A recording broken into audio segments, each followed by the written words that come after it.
หลัก 16 ประการของสิ่งมีชีวิตวิวัฒนาการขั้นสูง โดยหลัก 16 ประการนี้เป็นสิ่งที่พระเจ้าได้พูดคุยกับคุณนิวโดนัลด์วอลส์ผ่านหนังสือ Conversation with God บุ๊ก 3 และบุ๊ก 4 ซึ่งได้มีการพูดถึงสิ่งมีชีวิตที่มีวิวัฒนาการขั้นสูงว่าพวกเขามีหลักการในการดำเนินชีวิตอย่างไร หลังจากที่เราได้ลงรายละเอียดกับหลักการข้อที่ 1การเห็นความเป็นหนึ่งเดียวกันในทุกชีวิตและใช้ชีวิตตามวิธีนั้นไปแล้วเราจะมาลงรายละเอียดในหลักการข้อที่ 2กันต่อว่าพวกเขาสามารถก้าวข้ามความขัดแย้งสงครามและการทำลายตัวเองมาได้อย่างไรในการนำเสนอครั้งนี้แน่นอนว่าเราไม่ได้นำบทความมาจากในหนังสือแต่เราจะมาขยายความในหลักแต่ละข้อด้วยหัวใจของเราไปสู่หัวใจของคุณหลักข้อที่ 2เผ่าพันธุ์ผู้ตื่นแล้วบอกสิ่งที่เป็นจริงเสมอมนุษย์ผู้ยังไม่ตื่นมักโกหกต่อตัวเองและผู้อื่นคุณเคยรู้สึกไหมว่าคำพูดบางคำของคุณไม่ได้ตรงกับความจริงในใจคุณเคยรู้สึกไหมว่าบางครั้งคำพูดที่คุณพูดออกไปมันไม่ได้ตรงกับสิ่งที่อยู่ในใจจริงๆคุณพูดว่าฉันสบายดีทั้งที่ภายในกำลังแตกสลายเพราะคุณกลัวความเปราะบางจะถูกมองว่าเป็นความล้มเหลวคุณถูกสอนให้เข้มแข็งมากกว่าจริงใจคุณเลือกปกป้องภาพลักษณ์มากกว่าการเปิดใจรับการเยียวยาแต่ในความจริงสูงสุดคือไม่มีอะไรต้องปกป้องเพราะแม้ในความแตกสลายก็ยังมีความศักดิ์สิทธิ์และความอ่อนแอก็คือสะพานเชื่อมสู่การรักตัวเองอย่างแท้จริง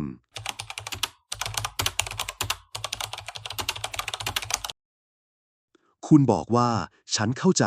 ทั้งที่ภายในยังตัดสินและเจ็บปวดคุณเร่งจะให้อภัยทั้งที่ใจยังไม่ยอมรับคุณรีบข้ามบทเรียนทั้งที่บทเรียนนั้นยังไม่จบแต่ในความเข้าใจที่แท้จริงไม่ได้เกิดขึ้นจากคำพูดแต่มันต้องซึมลึกผ่านความรู้สึก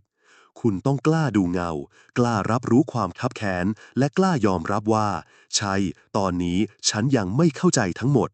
เพราะการยอมรับว่าฉันยังไม่เข้าใจนั่นแหละคือจุดเริ่มต้นของการเข้าใจอย่างแท้จริง คุณหัวเราะทั้งที่ใจอยากร้องไห้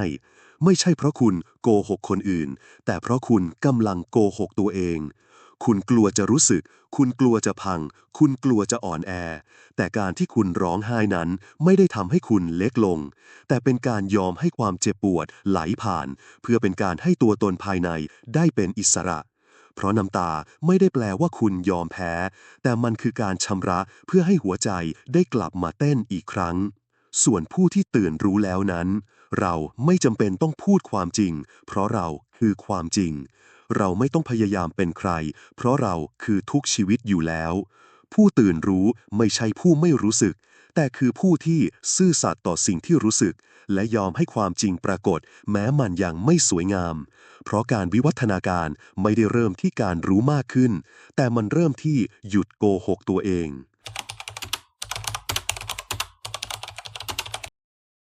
มนุษย์ผู้ยังไม่ตื่นมักใช้ชีวิตอยู่ในม่านของความปลอม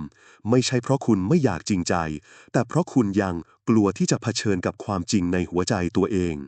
คุณอาจพูดว่าฉันสบายดีทั้งที่ภายในรู้สึกแหลกสลายเพราะโลกสอนคุณว่าความเจ็บปวดคือความอ่อนแอคุณอาจบอกว่าไม่เป็นไรทั้งที่สิ่งที่เกิดขึ้นได้ทำร้ายคุณอย่างลึกซึ้งเพราะสังคมคาดหวังว่าให้คุณให้อภัยโดยไม่มีความรู้สึกอะไร คุณยิ้มให้กับผู้คนแต่ในใจกลับรู้สึกโกรธเศร้าหรือโดดเดี่ยวอย่างสุดขีดเพราะคุณถูกฝึกให้ปิดบังความรู้สึกเพื่อให้ดูเป็นคนดีเป็นที่ยอมรับคุณอาจบอกว่าฉันเข้าใจทั้งที่ในความเป็นจริงคุณยังไม่ได้กล้าแม้แต่จะตั้งคำถามกับสิ่งนั้นจริงๆทั้งหมดนี้ไม่ใช่เพราะคุณไม่ดีแต่เพราะคุณยังไม่ตื่นคุณยังไม่กล้าที่จะมองตรงเข้าไปในหัวใจของคุณและพูดความจริงกับตัวเองคำว่ากลัวที่จะเผชิญกับความจริงในหัวใจของตัวเองคือประเด็นสำคัญของการไม่ตื่นและการหลงวนอยู่ในวงจรของความเจ็บปวดแบบไม่รู้ตัว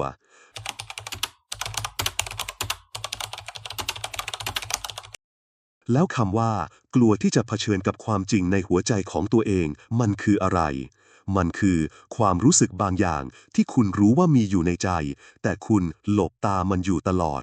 มันคือความเจ็บปวดที่ฝังลึกตั้งแต่เด็กแต่คุณไม่เคยยอมให้ตัวเองรู้สึกถึงมันเต็มที่ความรู้สึกผิดบางอย่างที่คุณพยายามคิดดีเข้าไว้แทนที่จะยอมรับว่ามันเจ็บความโกรธที่คุณเก็บไว้กับใครบางคนแต่คุณกลับพูดว่าไม่เป็นไรเพื่อรักษาภาพลักษณ์ความกลัวว่าคุณไม่ดีพอที่ซ่อนอยู่ได้พฤติกรรมการแสดงความเก่งตลกหรือเข้มแข็งแล้วทำไมคุณถึงกลัวที่จะเผชิญเพราะคุณเชื่อว่าถ้ายอมรับความรู้สึกนั้นเท่ากับคุณจะแตกสลาย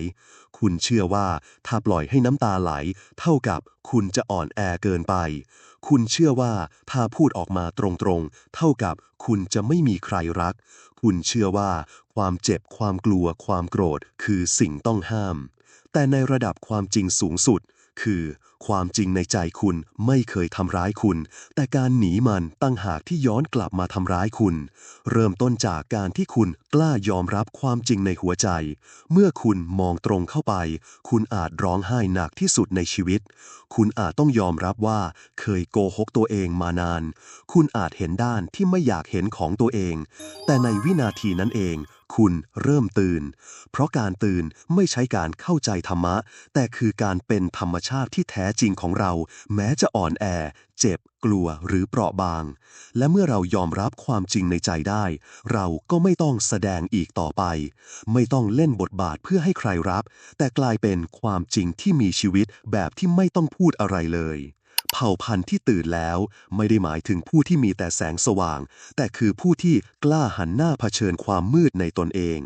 พวกเขาไม่แสดงตัวให้ดูเข้มแข็งเมื่อภายในเจ็บ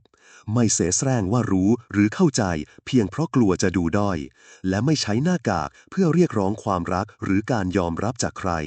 เพราะสิ่งที่พวกเขาให้คุณค่าไม่ใช่ภาพลักษณ์ที่สวยงามแต่คือความจริงที่เปลือยเปล่าตรงไปตรงมาและเปี่ยมด้วยความกล้าหาญ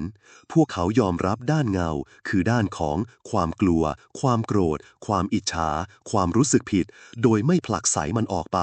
แต่โอบรับมันไว้เหมือนโอบเด็กหลงทางที่กลับบ้าน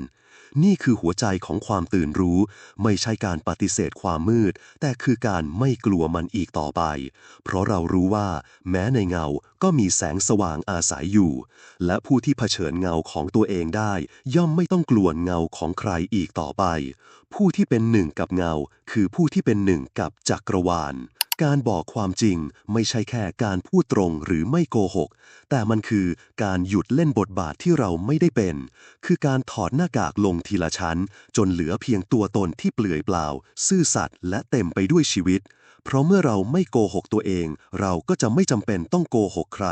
เราไม่ต้องเสแสร้งว่าตนเข้มแข็งไม่ต้องยิ้มทั้งที่ข้างในยังสั่นไม่ต้องแซงทำเป็นว่าเข้าใจทั้งที่ใจยังสับสนแต่เราจะยอมอยู่กับสิ่งที่เป็นแม้จะยังไม่สมบูรณ์แม้จะยังสั่นไหวหรือเปราะบางและตรงนั้นแหละที่ความเยียวยาจริงๆจึงเริ่มเกิดขึ้นเพราะเราไม่ปิดบังอารมณ์เราจึงเข้าใจสิ่งที่ใจต้องการอย่างแท้จริงเราจึงรู้ว่าต้องโอบอุ้มตรงจุดไหนและต้องปล่อยวางตรงไหนต้องฟังส่วนไหนของตัวเองที่เคยถูกละเลยและยิ่งเรากล้ายอมรับด้านไม่สมบูรณ์เรายิ่งรวมแสงและเงาเป็นหนึ่งเดียวไม่แยกความเจ็บออกจากความรักไม่แยกความผิดพลาดออกจากความงามไม่แยกอดีตออกจากแสงของปัจจุบันเพราะความตื่นรู้ไม่ใช่การดีพร้อมจนไร้บาดแผลแต่คือการจริงแท้จนไม่ต้องปิดบาดแผลนั้นไว้ไม่ใช่การเป็นแสงแต่คือการเป็นผู้เห็นทุกสิ่งเห็นแสงเห็นเงาอย่างเต็มเปี่ยมด้วยความรักและความกล้าหาญวันนี้มีอะไรในใจคุณที่คุณยังไม่กล้ายอมรับคุณแต่ละคนต่างมีความจริงบางอย่างที่คุณไม่อยากมองไม่อยากพูดถึงหรือไม่ก็พยายามหลีกเลี่ยงบางทีมันคือความเสียใจที่ยังไม่เยียวยาบางทีมันคือความกลัวว่าคุณจะไม่ดีพอหรือบางทีมันคือความโกรธที่คุณไม่อยากยอมรับว่ามีอยู่จริงคำไหนที่คุณพูดออกไปแต่หัวใจคุณยังไม่เชื่อ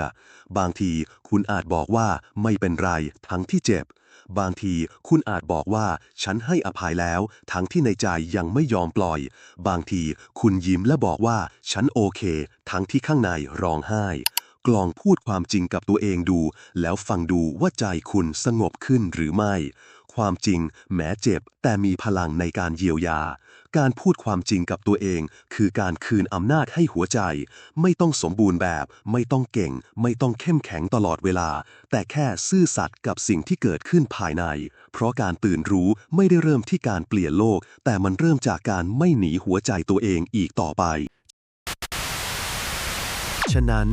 การตื่นรู้ไม่ได้เริ่มจากสิ่งภายนอกแต่มันเริ่มจากภายในเริ่มจากหยุดโกหกตัวเองหยุดใส่หน้ากากและกล้ายอมรับทุกสิ่งที่อยู่ในใจอย่างตรงไปตรงมาเพราะเมื่อคุณซื่อสัตย์กับตัวเองคุณก็จะซื่อสัตย์กับชีวิตทั้งจักรวาลเช่นกันและจักรวาลก็ซื่อสัตย์กับคุณเสมอแม้ว่าคุณจะยังคงหลับอยู่ก็ตามโปรดติดตามหลักข้อที่ 3ของสิ่งมีชีวิตที่วิวัฒนาการขั้นสูงในวิดีโอถัดไปขอบคุณสำหรับการรับชมและรับฟังขอบคุณครับ